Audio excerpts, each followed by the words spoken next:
저희는 카드 게임 환경에서 뇌기반 강화학습 모델 간 최적의 상호작용 탐구에 대해서 준비하게 된 김민서, 그리고 김찬울, 그리고 윤재원, 그리고 이수겸입니다. 혹시 인간이 어떻게 행동하는지 아시나요?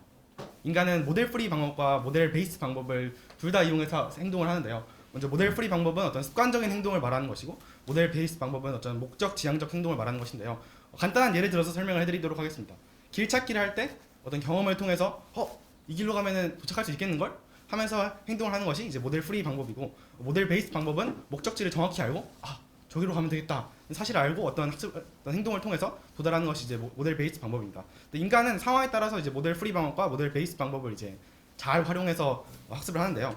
그렇다면 언제 모델 프리를 사용하고 언제 모델 베이스를 사용하는지 저는 궁금해졌기 때문에 이 블랙잭이라는 게임을 통해서 모델 프리 방법으로도 학습을 시켜보고 모델 베이스 방법으로도 학습을 시켜봐서 이 모델 프리 방법과 모델 베이스 방법의 장점과 단점을 알고 이 특징을 분석하여 어떨 때 모델 프리 방법을 사용하는 것이 좋고 어떨 때 모델 베이스 방법을 사용하는 것이 좋은지를 살펴보고 인간의 사고방식에 대한 어떤 고찰을 하도록 하였습니다.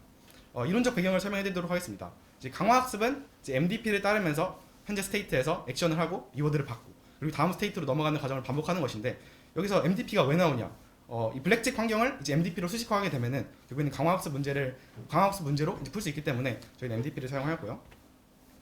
MDP가 쓰였고, 그리고 이론적 배경에서 이제 뒤에 나올 어떤 것들에 대한 이해를 하기 위해서 이제 리턴과 스테이트 밸류 펑션과 액션 밸류 펑션을 알아야 되는데, 이제 리턴이라고 하면은 어떤 이제 시간에 따라서 강화된 리워드의 총합, 그냥 리워드의 총합 정도로 이해하시면 되고, 스테이트 밸류 펑션은 이제 현재 스테이트에서 이런 액션을 하고 저런 액션을 하더라도 현재 스테이트에서 기대되는 리턴의 기대값을 말하는 것이고, 이제 액션 밸류 펑션은 현재 스테이트에서 어떤 액션을 했을 때 그 리턴의 액션을 함으로써 얻는 리턴의 기대값을 의미합니다. 그리고 결국에는 이 강화학습 문제를 푼다. 이게 뭐냐? 어떤 옵티멀 밸류 펑션을 찾는 것인데, 이 옵티멀 밸류 펑션이라고 하면은 이 스테이트 밸류 펑션의 이 최대값을 찾는 것이다. 근데 왜 스테이트 밸류 펑션의 최대값을 찾는 것이 옵티멀 밸류페이션을 찾는 것이냐라고 하면은 이제 그건 어떤 수학적 이미 증명이 되는 상태여서 이제 옵티멀 밸류 펑션의 스테이트 밸류 펑션의 최대값을 찾는 것이 옵티멀한 밸류 펑션을 찾는 것이다라는 것이 이미 있기 때문에 저는 이걸 사용할 거예요. 그리고 TD 컨트롤 기법을 사용하면은 이 스테이트 밸류 펑션을 계속 업데이트 해줌으로써 옵티멀한 값에 다가갈 수 있고, 이를 이제 로스 펑션으로 나타내는 것이 이제 다음과 같이 나타나는데, 이 로스 펑션을 줄이는 방향으로 학습해 나가는 것이 이제 옵티멀한 값에 다가가는 방향이다. 근데 이 결국에는 로스를 줄이는 방향이라는 것이 이 타겟과 이 프리딕션이 같게, 이제 타겟과 프리딕션이 이제 거의 이제 유사하게 좀 가게 하는 것이 이제 옵티멀한 값을 찾아가는 방법이다라고 할 수 있겠습니다. 그리고 저희는 DQN을 사용하는데요. DQN은 Deep Q 네트워크라는 뜻인데요. Deep Q 네트워크에는 이제 타겟 네트워크와 이제 디플레이 메모리가 추가되는데, 타겟 네트워크는 어떤 이제 원래는 이제 Q 네트워크가 이제 보이는 타겟 밸류와 이제 액션 밸류를 둘 다 지정해 주는데, 어떤 몇몇 에피소드마다 그 웨이트를 이제 복사해가지고 타겟 네트워크를 만든 다음에 타겟 네트워크가 타겟 밸류를 지정해주게 되면은 그러면 어떤 이제 수렴의 문제를 해결할 수 있고 좀 더 잘 수렴해서 좀 더 좋은 성능을 낸다. 그렇기 때문에 타겟 네트워크를 사용하고, 그리고 리플레이 메모리는 이제 현재 액션, 스테이트 아니면 이런 현재 상황들을 담는 어떤 그런 메모리 장치로 활용되게 됩니다. 저희는 연구를 하면서 콜앱을 기반으로 사용하였고, 그리고 파이썬 사용하였고, 그리고 텐서플로우랑 케러스 사용하였습니다. 연구 과정은 처음에는 이제 바카라 및 블랙잭 환경을 구현하였고, 바카라에서 모델 프리 강화학습을 구현하였고, 이제 사실 핵심은 블랙잭이니까 블랙잭에서 모델 프리 강화학습 구현하였고, 블랙잭에서 모델 베이스 강화학습 구현하였고, 그리고 블랙잭에서 랜덤 폴리시와 옵티멀 폴리시를 구현하였는데, 이는 나중에 성능을 비교하기 위해서 이 옵티멀 폴리시와 랜덤 폴리시를 사용하게 되었습니다. 그리고 6번이 이제 모델 간 성능 비교가 되겠습니다. 먼저 저희 연구를 이해하기 위해서는 이 바카라시라는 게임과 블랙잭이라는 게임을 알아야 되는데, 사실 바카라과 블랙잭이 이제 카지노에서만 되는 거기 때문에 잘들 모르실 것 같아요. 그래서 설명을 간단하게 해드리자면, 바카라는 결국에는 1의 자리의 합을 이제 최대로 높이자. 즉 1의 자리의 최대라고 하면 이제 9가 되겠죠. 이제 얼마나 9의 1의 자리가 가까이 가다가느냐. 그래서 뱅커가 3, 6이면은 9자 합이, 근데 플레이어가 2, 3면은 6이잖아요. 그럼 이제 뱅커가 이기는 그런 상황이고, 그러면 카드를 이제 받고 안 받고 하는 거는 결국엔 저 아래 보이는 이 표에 따라서 진행되게 되는데, 이건 핵심은 이제 1의 자리를 최대한으로 높이자가 되겠습니다. 블랙잭 같은 경우에는 똑같이 이제 카드 2장을 처음에 받는데, 플레이어 같은 경우에는 이제 딜러의 패 한 장만 알고 자기의 패를 2장 하는데, 블랙잭에서의 핵심은 결국에는 20일에 가깝게 다가가되 20일을 넘기지는 말자가 핵심이 되겠습니다. 그래서 플레이어는 이 상황에서 일단 플레이어가 에이전트가 되겠고, 이제 플레이어의 이제 카드가 스테이트가 되겠고, 플레이어는 세 가지 액션을 할 수 있는데요. 스탠드, 힛, 더블인데, 일단 스탠드 같은 경우에는 아무런 액션도 하지 않아서 이제 카드를 더 이상 받지 않겠다 이런 의미고, 힛 같은 경우에는 카드를 한 장만 받겠다. 더블다운 같은 경우에는 카드를 한 장만 받고 그 다음에 게임 끝나는데 한 장을 받을 때 이제 베팅을 2배를 하겠다. 그러니까 만약에 제가 확신한 상황에서 확실시되는 상황에서는 더블다운을 해서 돈을 더 많이 챙겨가겠죠. 제가 2사니까 작잖아요, 21보다. 그래서 힛을 하겠죠. 힛을 해서 만약 2사 10이 됐을 때 이제 결국에는 이제 16이 됐으니까 멈춰볼 만도 하다. 그래서 이제 스탠드를 하겠죠. 그래서 만약에 뱅커가 여기서 90 힛 2번 하는데, 사실 뱅커도 딜러가 힛을 힛 2번을 하는데, 딜러도 사실 규칙이 있어요. 딜러 규칙에 따라서 힛을 만약 2번 해서 이제 사실 합을 보면 20이잖아요. 그러면은 21에 가깝게 가되 넘기지는 말자 목표였으니까 넘겼으니까 버스트가 되겠죠. 그럼 이제 플레이어가 이기는 그런 규칙으로 설계가 되어 있습니다. 그래서 먼저 연구 과정을 좀 설명해드리자면, 이제 코드 부분을 읽을 필요는 없고 그냥 바카라 환경을 구현하고 이제 바카라시 동작할 수 있도록 이제 메인을 구현했다. 그리고 이제 바카라 강화학습에서는 바카라는 모델 프리만 했다고 했으니까 사실 핵심은 블랙잭입니다. 그래서 모델 프리 방법으로 이제 바카라 강화학습을 구현하였고, 이제 DQN 알고리즘을 이용해서 구현하였고, 이제 타겟 네트워크를 이제 적용해서 이제 Q 밸류를 이제 업데이트한다 정도로 아시면 되고, 다음으로 이제 블랙잭 환경을 이제 구현하였고, 블랙잭이 동작하는 메인을 구현하였고, 똑같이 이제 모델 프리 방법을 이용해서 DQN 알고리즘을 구현하였고, 이제 타겟 네트워크를 추가해서 Q 밸류를 업데이트한다. 근데 이제 모델 베이스인데, 모델 프리에서는 이제 모델 프리를 만들었는데 결국에는 이제 모델 베이스와 모델 프리가 차이가 있어야 되잖아요. 그래서 모델 프리는 인풋으로 딜러의 카드 첫 번째 장, 그리고 딜러의 카드 첫 번째 장, 그리고 플레이어의 카드 합, 그리고 딜러의 에이스 유무, 그리고 플레이어의 에이스 유무가 이제 들어가는데, 이제 모델 베이스 같은 경우에는 어떤 규칙을 알려줘야 되는 거잖아요. 그래서 저희는 그 규칙으로 이제 딜러의 버스트 확률과 플레이어의 버스트 확률을 입력해줬어요. 왜냐면은 결국에는 딜러 버스트 확률과 플레이어 버스트 확률을 안다는 거는 이제 20일에 이제 가까워지면은 이제 터진다는 사실을 이제 학습을 시켜줄 수 있기 때문에, 이제 그래서 이 확률을 추가적인 인풋으로 사용해서 모델 베이스를 구현하였습니다. 그리고 랜덤 폴리시랑 이제 옵티멀 폴리시는 아까 말했듯이 이제 성능 비교하려고 썼고요. 이제 옵티멀 폴리시 같은 경우에는 사실 이 블랙잭 베이직 스트래티지라 그래서 이제 어떤 표가 있거든요. 이 표가 이제 답지 같은 건데, 이거를 이용해서 모델을 구현하였습니다. 다음으로는 이제 연구 결과에 대해서 소개해드리도록 하겠습니다. 네, 다음으로 연구 결과에 대해서 말씀드리겠습니다. 저희는 총 4단계로 연구 결과를 정리하였습니다. 첫 번째는 딜러와 플레이어의 버스트 예측 결과입니다. 두 번째는 모델 프리와 모델 베이스드의 트레이닝 컬브를 비교한 결과입니다. Exploration Rate, Loss, Reload Mean 세 가지로 나뉘어 정리하였습니다. 세 번째로 모델 프리와 모델 베이스드의 폴리시를 비교한 결과입니다. 네 번째로 네 가지 모델의 테스트 성능을 비교한 결과입니다. 첫 번째로 딜러와 플레이어의 버스트 예측 결과입니다. 왼쪽의 표는 딜러의 버스트 예측 결과이고, 세로축을 보시면 에이스부터 10까지 딜러가 가지고 있는 한 장의 카드에 따라서 버스트 될 확률을 나타내고 있습니다. 버스트 레이트에서 왼쪽 줄은 옵티멀한 값으로 실제로 수학적으로 계산된 값을 말합니다. 오른쪽은 저희 모델이 예측한 값으로 두 값이 상당히 유사하다는 것을 알 수 있습니다. 오른쪽은 플레이어가 버스트될 확률을 예측한 값입니다. 이것도 마찬가지로 옵티멀 이 칸은 수학적으로 계산된 칸이고, 오른쪽은 저희 모델이 예측한 값입니다.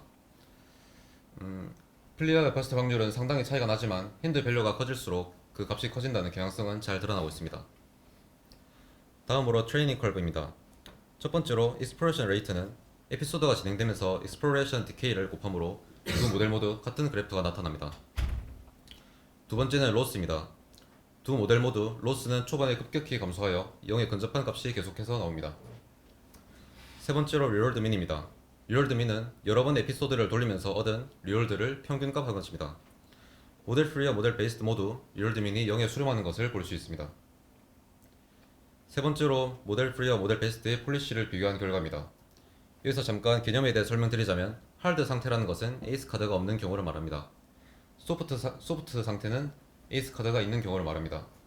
그리고 옵티멀 폴리시는 앞서 말씀드렸듯이 블랙잭, 베이직 스트레치를 바탕으로 제작한 최적의 선택지이고, 이 두 그래프 중 왼쪽이 하드 상태의 옵티멀 폴리시, 오른쪽 그래프가 소프트 상태의 옵티멀 폴리시를 말합니다. 이 그래프를 읽기 위해서는 X축과 Y축을 알아야 하는데, X축은 딜러의 패로 에이스에서 10까지, Y축은 플레이어의 카드 합수로 하드는 4에서 21까지, 소프트는 12에서 21까지를 나타냅니다. 이제 하드에 대해서 비교해 보겠습니다. 맨 왼쪽은 옵티멀 폴리시, 가운데는 모델 프리, 오른쪽은 모델 베이스드입니다. 이렇게 전체적으로 봤을 때는 크게 알아볼 수 없기 때문에 자세히 보도록 하겠습니다. 딜러의 패가 5이고 플레이 합이 9일 때 모델 프리는 hit을 할 확률이 크고 모델 베이스드는 더블 다운할 확률이 큽니다. 확실히 더블 다운 확률이 확연히 높아진 것을 모델 베이스드에서 확인할 수 있습니다.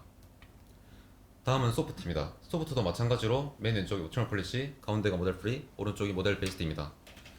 소프트에서는 모델 프리에 비해 모델 베이스드에서 확실히 스탠드를 하는 확률이 줄어든 것을 눈으로 확인할 수 있습니다. 다음으로 테스트 성능을 비교해 보았습니다. 이 그래프의 Y축은 리얼드 민을 의미하고 옵티멀 폴리시의 에버리지는 0이 나옵니다.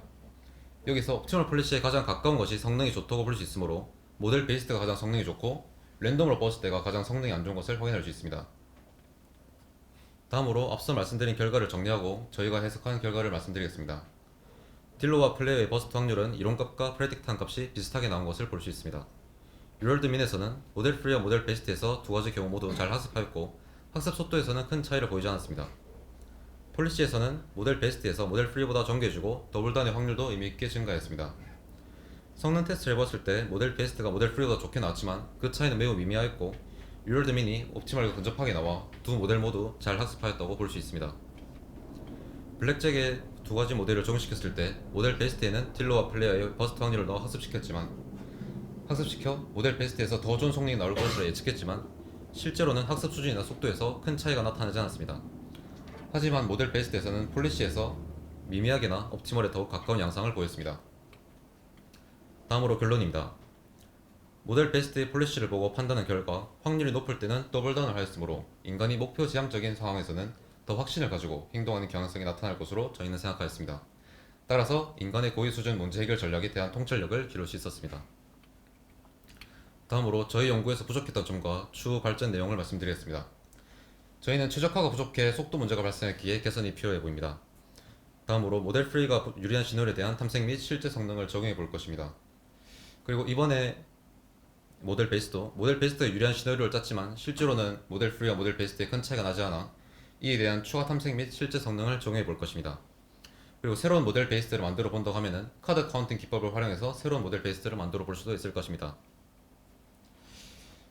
저희 FreeRP 이번 슬로건은 틀을 깬 자유로운 상상 더하기입니다. 처음에는 이 슬로건이 무슨 뜻인지 잘 와닿지 않았습니다.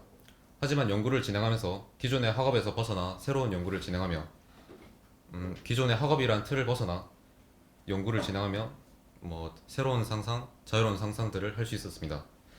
연구를 끝마치면서 이 틀을 깬 자유로운 상상 더하기라는 뜻이 이제는 이해를 할 수 있게 되었습니다. 이상 저희 발표를 마치겠습니다. 감사합니다. 소감은 저 먼저 말하겠습니다. 저는 연구를 여행이라고 생각합니다. 저희가 여행을 갈 때 여행 계획을 짜고 이제 새로운 곳으로 여행을 가면은 그곳에서 무슨 일이 일어날지 아무도 모르죠. 계획이 틀어질 수도 있고 연구도 마찬가지라고 생각합니다. 연구 계획을 짜지만 항상 그 계획대로 되는 법이 없습니다.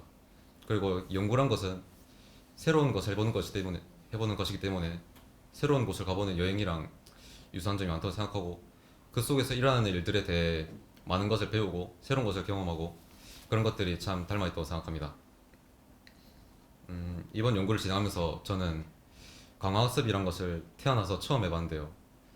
이번 10일 동안 연구를 진행하면서 하면 된다라는 것을 느꼈습니다.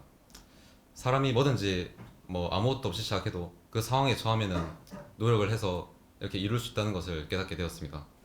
연구를 진행하면서 매일같이 시간 내주시고 많은 도움을 주신 김준일 조교님, 주아람 조교님께 감사의 말씀 전하고 매일같이 24시간 함께한 우리 팀원들에게 감사의 말씀 전하고 그리고 좋은 말씀 많이 해주신 그 이성환 교수님께 감사의 말씀 전합니다.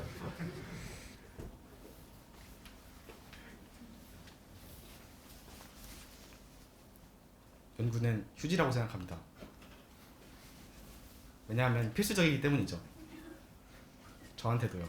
그래서 이제 과학을 하든 뭘 하든 앞으로 연구는 필수적이기 때문에 저는 연구는 휴지라고 생각합니다. 소감 말씀드리겠습니다. 일단은 사실 이렇게까지 열심히 할 줄 몰랐거든요, 와서. 근데 너무 열심히 했는데 그 이유는 이제 옆에서 너무 열심히 도와주신 조교님 두 분과 그리고 진짜 끝까지 함께 해준 이제 팀원들 때문이라고 생각하고 정말 감사하다는 말씀 드리고 마무리하겠습니다. 저는 연구를 모험이라고 생각했습니다. 모험의 끝은 알 수 없지만 우선은 하고 시작하는 것이 연구와 모험이 정말 닮아있다고 생각했습니다. 저 소감은 전 처음 여기 왔을 때 파이썬이랑 광학석에 대해서 아무것도 모르고 왔는데 이제 여기 와서 DQN까지 짤 수 있게 된 것을 보고 마찬가지로 하면 된다는 것을 느꼈습니다.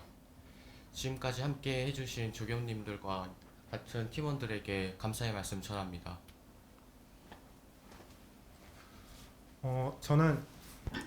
저는 연구를 더듬어 나가기라고 생각을 합니다.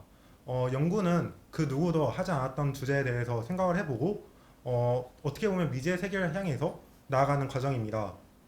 아무것도 모르는 것에 대해서 과학이라는 논리적 도구 하나만으로 더듬어 나가는 것이 연구라고 생각하기 때문에 더듬어 나가기라고 표현을 하였습니다.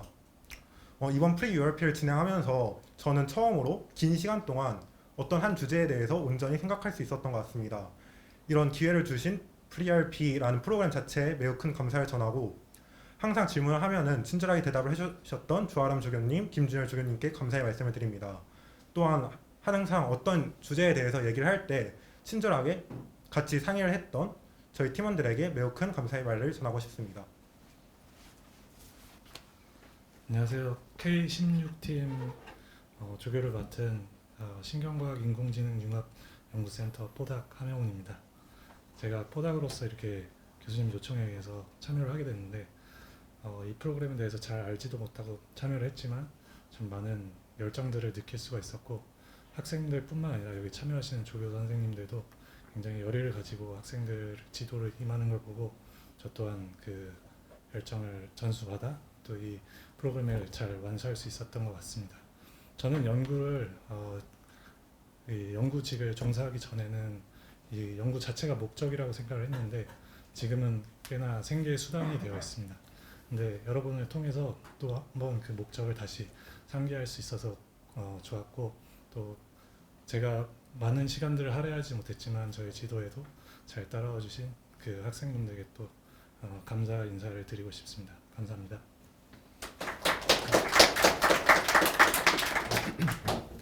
네, 안녕하세요. K17조 조교 김준열입니다. 박사과정이고요. 일단 저에게 연구는 보드게임 같은 거라 생각합니다. 할 때는 게임에서 이기는 게 중요한 것 같은데 결국에는 같이 했던 사람들이 인연이 남는다는 게 많이 닮은 것 같습니다. 그리고 일단 연구 소감에 이제 프리RP 소감에 대해서 말씀을 드리면 학생들한테 큰 칭찬을 하고 싶습니다. 이 학생들은 진짜 어디에서 뭘 시키든 간에 120% 이상 자기 능력의 그 이상의 것을 해낼 수 있는 학생들이라고 생각을 합니다. 진짜 아무것도 없는 백지 상태에서 강화학습, 연구 직접 다 손으로 했고요. 그리고 프리RP 하면서 많이 행복했습니다. 그 학생들 솔직히 제가 연구실에서 하면 거의 12시간 이상씩 컴퓨터 앞에 앉아서 코딩을 하는데 덕분에 리프레시도 할 수 있었고 또 좋은 친구들 만나서 재밌었습니다. 이상으로 마치겠습니다. 감사합니다.